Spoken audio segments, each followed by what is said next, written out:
Welcome to On Medical Grounds, your authentic blend of timely scientific and medical knowledge. I'm your host, Dr. Jane Caldwell. In this podcast, we will discuss new oral antiviral treatments for COVID-19 and compare these treatments to preventive measures like vaccination. Today, we'll be speaking with Dr. Scott Ratzan. Dr. Ratzan is a distinguished lecturer at the CUNY School of Public Health and co-founder of the educational initiative CONVINCE, which stands for COVID-19 New Vaccine Information, Communication, and Engagement. Hello, Dr. Ratzan, and welcome to On Medical Grounds. Thank you, Jane. Happy to be here today. In this podcast, we will discuss new oral antiviral treatments for COVID-19, the new Omicron variant, and we will also compare these antiviral treatments to preventive measures such as vaccination. Also, given your background, we'll touch on ways that health professionals can achieve improved health communications and advocate for health literacy and diplomacy. If you would please, tell me how you managed to combine the disciplines of rhetoric, debate, and medicine.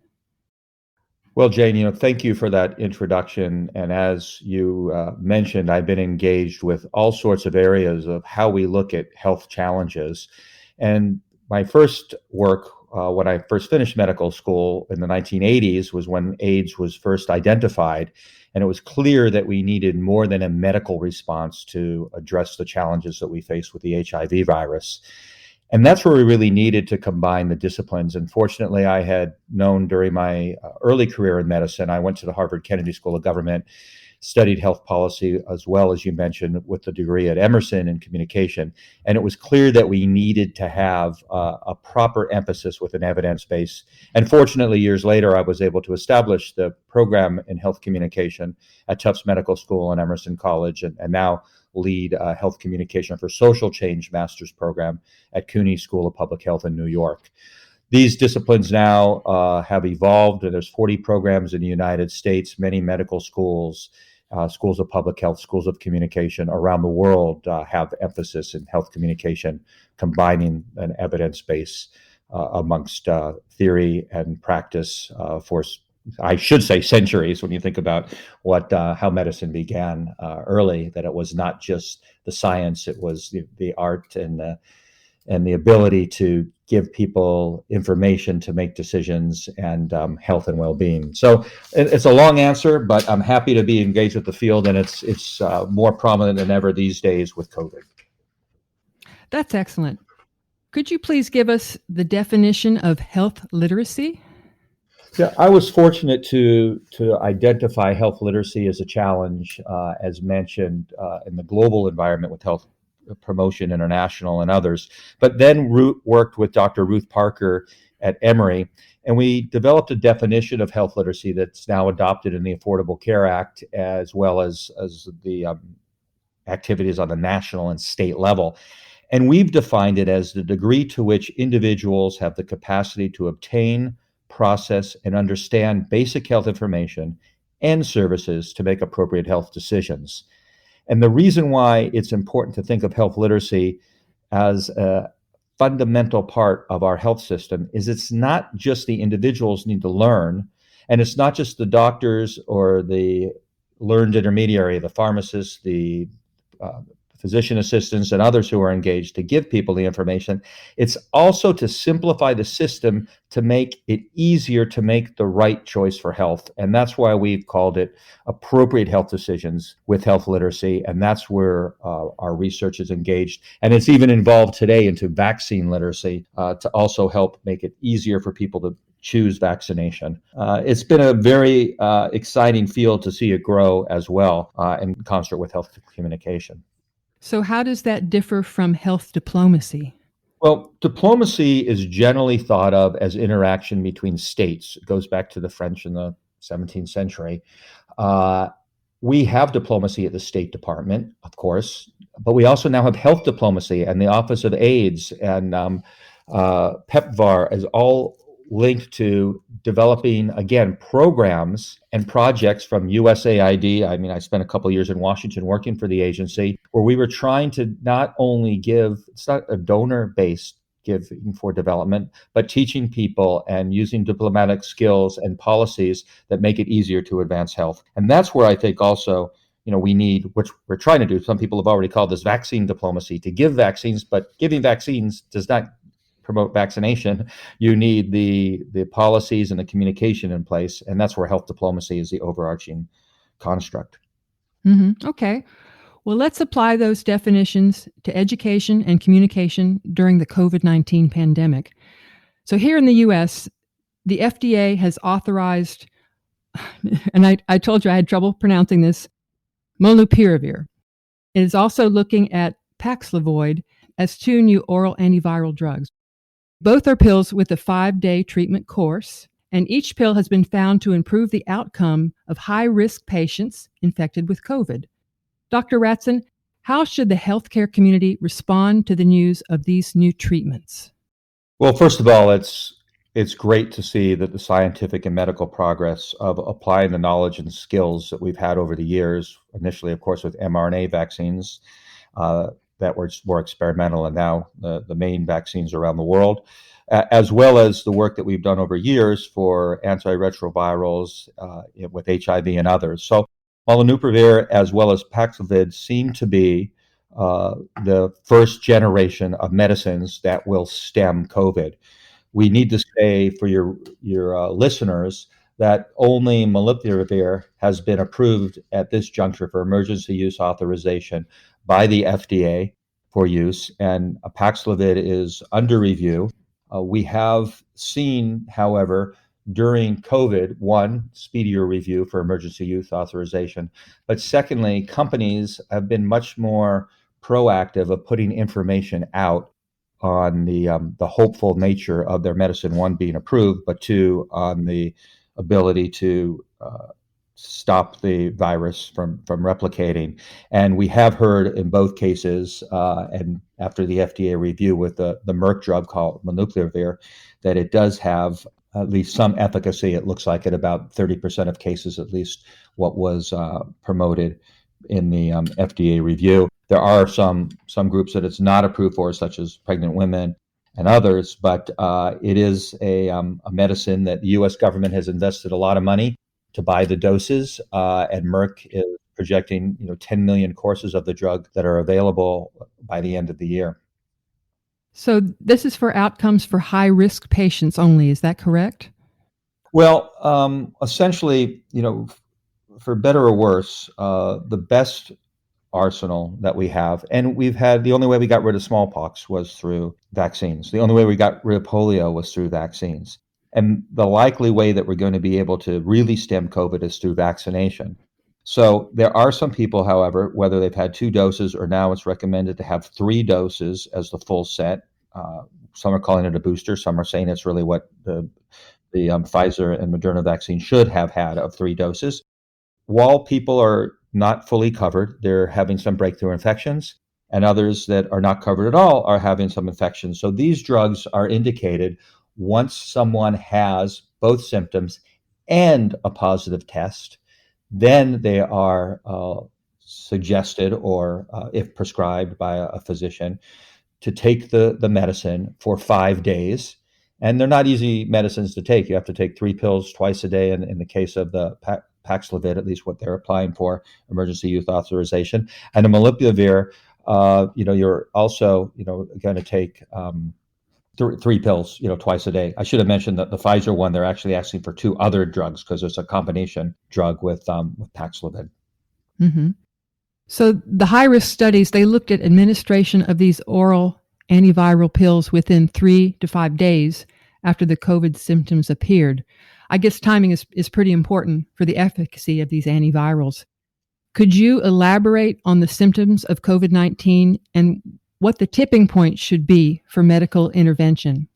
Well, first of all, the symptoms, I think I'm hopeful that people know, as you mentioned, health literacy, that people know if they have a fever or chills, a cough, shortness of breath, fatigue, muscle or body aches or headache, that those could be symptoms of the flu. But if you lose your taste or smell, more of a sore throat, congestion, and possibly even nausea or vomiting or diarrhea, you may have a symptom of COVID, in which case the first thing one should do is if you can, which is what I think the U.S. is also trying to do, is you can take a test that will be reimbursed and free, according to the last iteration by President Biden. That will show that you can do an at-home test, but then of course you need to see a physician to get a proper PCR test, and you have to have a positive test before these drugs will be prescribed. So it's one, the symptoms people should know about, and then two, the positive test. You can't just take these medicines, like as a prophylaxis on its own. Well, I'm glad you mentioned that because that was my next question. Can it be used as a post-exposure prophylaxis?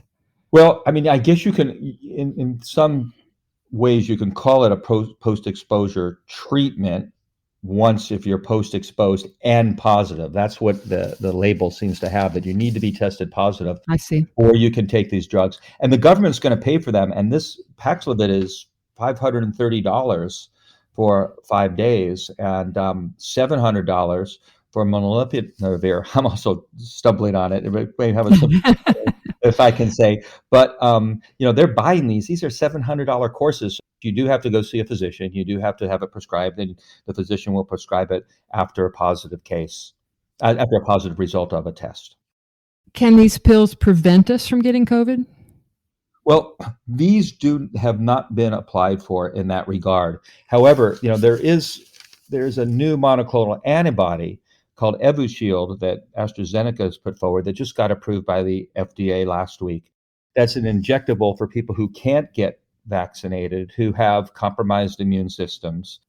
And that is a pre-exposure prophylaxis. But that's a very different medicine, and that's also just approved and only for people who have moderate to severely compromised immune systems. Of course, those could be people on chemotherapy of all ages, or there's also an indication that's been approved if someone had a history of severe adverse reactions to COVID vaccines. They also could take this pre-exposure prophylaxis, Evusheld, as prescribed. I see. So the big question this month is, will it be effective against the Omicron variant?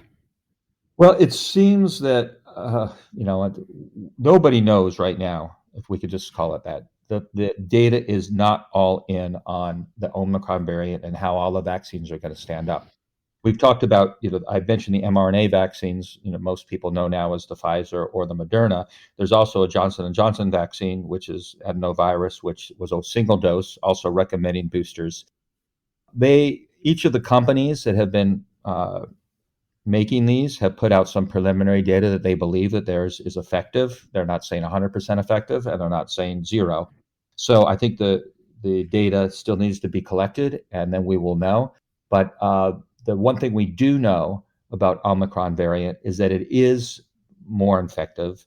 The last day, at least the data in the UK reported, it's tripled in the number of people it's infected. But the data in South Africa at this point does not seem to show that it is more deadly.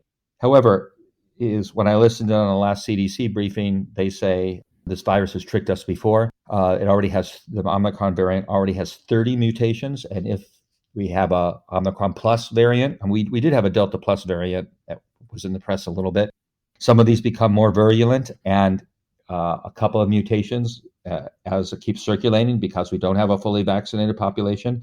It is likely that a new variant or a new plus variant, if I just call it that, or a new mutation will change the nature of it. It could outsmart the vaccine. It could make it more deadly, or it could make it less. So the only thing I would say to Omicron and to all of the listeners is we know that it is not over yet. And this is not the end of what we'll see for mutations. And this is not the end of, frankly, what we'll probably see for medications as well, as we learn as they work in vivo rather than, as they keep going through. As people know, the pharmaceutical approval process, we also have what's called post-marketing surveillance. So now that these medicines will be out, we will surveil in a very, hopefully comprehensive way to see, one, if there's any side effects, and two, how well the efficacy is on the 5-day regimen that we began speaking about earlier, Jane. So I'm going to get super technical here concerning mutations. Do you know if the mutations are single nucleotide, single point mutations, or if there are frame shifts? Well, I don't really want to say that I'm an immunologist nor a virologist on this, so I think it would be speculation for me to say. I think the point is that these drugs do seem to work very well on where they actually insert in the RNA sequence and interfering with the replication, and whether it's the nucleotides that you mentioned or others, I think that needs to be more in the shall I say, in the in the medical science of figuring out where's the right place to attack this virus, uh, just as we found in HIV. I mean, early in HIV, we were trying all sorts of mechanisms, and the protease inhibitors seemed to work the best.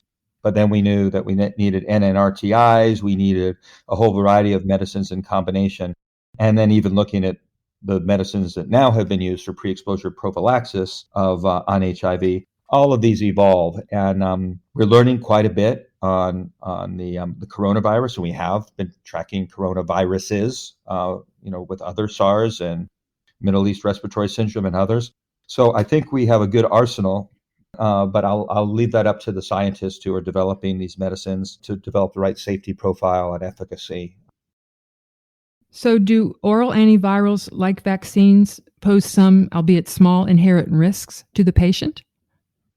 Everything we do in life has a risk, right? I mean, crossing the street, I used to say, was something we learned in grade school. You look both ways before you go. Now we have a telephone and texting and other pieces that people have forgot some basic things like that. There's an inherent risk every time you get in a car. We try to eliminate that, right? So we put on seatbelts, we have airbags, we have safety measures in cars, we have traffic lights. So all of these have some sort of risk. Every medicine we take has some sort of risk, as well as every vaccine that we take. However, in the case of COVID or coronavirus COVID-2, SARS-CoV-2, we know that this virus and this constellation of COVID-19, which could be both a short-term short-term hospitalization and lung failure and cardiac failure, to long COVID, which has other sequelae that we keep learning about. All of those risks from the virus itself are much worse than any of the risks that we found with both the vaccines as well as with these medicines. And that's what the FDA, and in the case of these medicines, even the CDC, the Advisory Committee on Immunization Practice, and then a CDC advisory also suggests on these medicines, have identified the risks being quite small, orders of magnitude versus with the medicines versus orders of magnitude less than the actual disease itself in this case. And that's why we have the approval process, just like we would on deadly cancers and others. We're willing to accept some risks, and the risks in this case are very small. I'm just concerned that the general public will now think, we have a pill for that.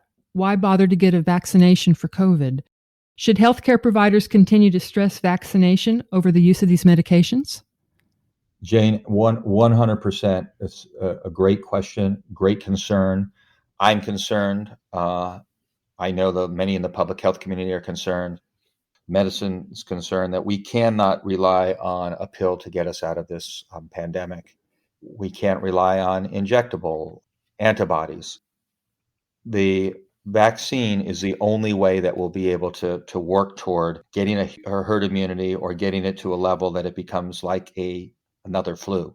So I think every expert that's speaking on television, every expert on your podcasts, every expert that is working with their medical groups, whether they're grand rounds to a local level, should stress the top three pieces are: get a vaccine, get your first, second, and third dose vaccine if you're not there yet, and promote vaccination for people where you work, for people who you interact with, whether it's at churches, synagogues, sporting clubs, what have you, and promote the vaccination as the norm. I mean, nobody questioned, at least in my generation, getting a polio vaccine. We don't have polio on this entire hemisphere. There's like a few countries that have cases under 100 a year. Years before, we did the same with smallpox. People would get the vaccine. There's no reason why we shouldn't start to think of this vaccine the same way. You've been a tireless advocate for health education. Where did we go wrong in communicating to the public about the need, the efficacy, and the safety of the COVID vaccines? Well, where did we go wrong? First and foremost, we had the identification of this disease early on, now almost 2 years ago, December. That's why it's COVID-19, and we're now COVID, now we're 21. We had a public health emergency of international concern that was called and later named a pandemic. Early in this country, we had an administration that didn't want to believe we would have more than 15 cases and it would go away. And we did not create a trusted source of information that we would have, whether it's at the governmental level or medical level, that we knew that one, this is a real disease with these real deaths. I mean, we're still seeing over 1,000 people a day die. We're going to have 800,000, or to repeat that number of people who will have died in this country in less than 2 years from COVID. And we didn't warn people well enough in a systematic way, and frankly, didn't have the same sort of testing that would be available that would stop people from doing risky behavior or spreading it. We didn't communicate well enough of the need for masks. We even had government saying, don't buy a mask, do buy a mask. Masks do work, don't work. We debated over what kind of mask. We just had very poor communication coming out of the gate, to the point now that people don't know, who do I trust anymore? Do I trust the CDC? Do I trust Anthony Fauci, who some people who's also, we track trust numbers in our which institutions people trust. And they're going down everywhere. They're going down in the medical community, they're going down in NIH, CDC, scientific community. And part of the issue also is that we have a decentralized system that even if we don't have a trusted source, we have the ability for people to call themselves experts on these gated communities of, whether it's Facebook, Instagram, creating YouTube channels and so forth, where they've been able to promulgate conspiracies, the fact that COVID doesn't exist, or there are other treatments that were not proven, such as hydroxychloroquine or ivermectin or others. So we've have confusion that's fostered, and hence I'm a believer in effective health communication is what we need. That's only a part of it. The communication also needs to have the trusted messengers, the high integrity sources, which are probably your listeners, the doctors and people in the health profession, doctors, nurses, pharmacists, and others, and academic pharmacists and academic scientists and professors continue to be at the highest level of trust and ability to help people make the right decisions for themselves in health. And they've either been silenced or in some cases shoved aside by the cacophony of political challenges to medicine, science, and vaccines as we know it.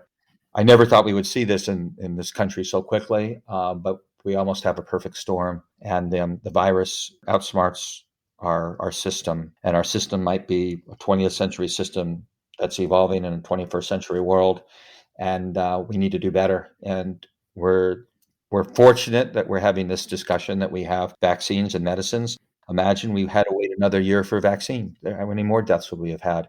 But the fact that one person dies any day that could have been prevented from vaccines is really disheartening to those of us in medicine and public health.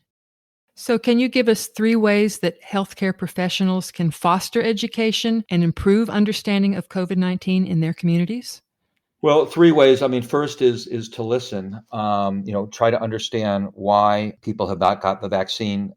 We know that there are early adopters, people that will get the latest medicine or the latest vaccine as soon as it's out. And if you remember, now over a year ago, people were clamoring, well, almost a year, clamoring to get the vaccine as soon as possible after it was approved. Why am I not first on the list? Why am I not there? And even some of the healthcare providers listening probably said, I wasn't first on the list. I wanted to be.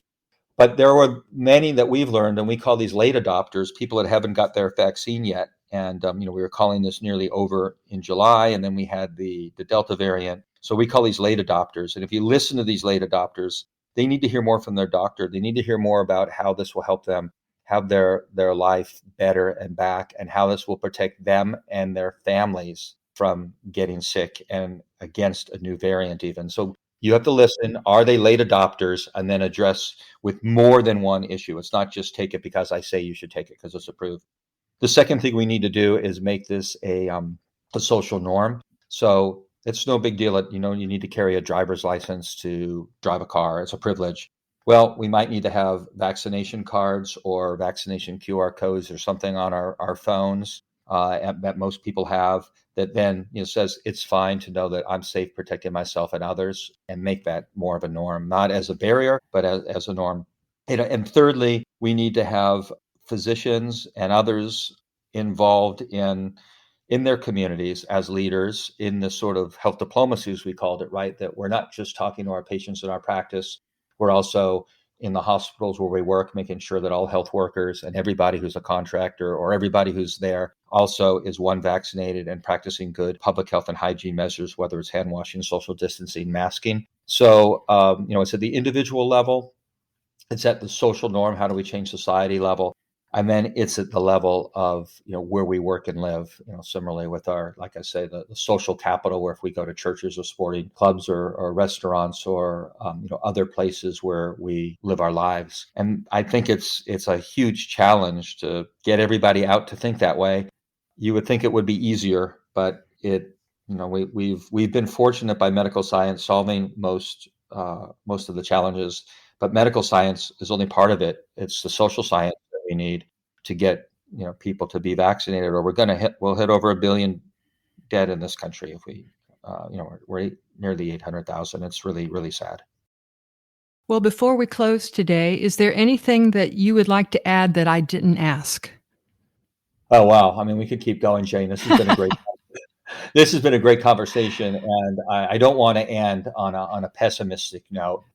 I do want to try to end on an optimistic note, and we've helped form. We do tracking surveys at CUNY School of Public Health. I have a study that's funded to work on what we call STRIVE, a scale for trust and intent to vaccinate, where we're really looking deeply at the trustworthiness of the message and the messengers and who people get that from, and then their intention to vaccinate. And we're finding some promising opportunities. We have a group in New York called the New York Vaccine Literacy Campaign, where we're working with communities groups to also promote vaccine literacy. And then finally, an acronym we've called CONVINCE, and CONVINCE USA, where we're working with Vaccine Equity Cooperative and others. And CONVINCE stands for COVID New Vaccines Information, Communication, and Engagement. And the information is what we've been talking about here today, right? We need to be armed with the latest scientific data and knowledge and so forth. The communication is do that appropriately with our patients, our communities, our family, our coworkers. And then the engagement and needing to engage in society to have, whether they're workplace policies for people that be the norm that I'm going to be vaccinated, and also the norm that if I'm sick, I'm not going to go to work. Or if I feel like I'm getting COVID, I take the home test that's free, or my company pays for it at work. I mean, we're going to have to get to a phase where it's just normal to test if you think you've got something, or keep your vaccines up to date, and wear a mask and other things as appropriate. But this is going to take an all of society approach, and we don't have that yet. And I think I want to end optimistically. We can have it, and I think the medical groups will continue to step up. I work with the American College of Preventive Medicine. I'm one of their vaccine confident ambassadors, as they call it. We're trying to fan out with preventive medicine docs and others, but we need to do this with everyone. I think retail pharmacies, CVS Health, what they're working on with their health hubs, and I know that they've, delivered 35 million vaccines. I mean, this is no longer solely in our medical practices, in our offices or our clinics or our hospitals. This is in retail sites, and eventually we'll continue to see more devolve, as we have with telemedicine, also of people making decisions based upon information they get. So I think we can do it. And, I appreciate, the opportunity, Jane, to speak with you and your group here today to hopefully put this in the right perspective and get us back to a new normal, if I call it that, or a normal where we have we can live amongst COVID and control it in a way, and not have COVID control us, which is a fear for many people. Well, thank you, Dr. Ratzan, for taking time from your busy schedule to discuss COVID and health literacy. We truly appreciate your positive and innovative approach to health communications. Well, thank you. And I'll look forward if there's any feedback or any opportunity to do this again with you, Jane. It was a very enlightening discussion. And thank you for listening to the On Medical Grounds podcast. We know your time is valuable. The resources that were referred to in this podcast can be found at onmedicalgrounds.com. Please be sure to check the subscribe button to be alerted when we post new content. If you enjoyed this podcast, please rate and review it and share it with your friends or colleagues.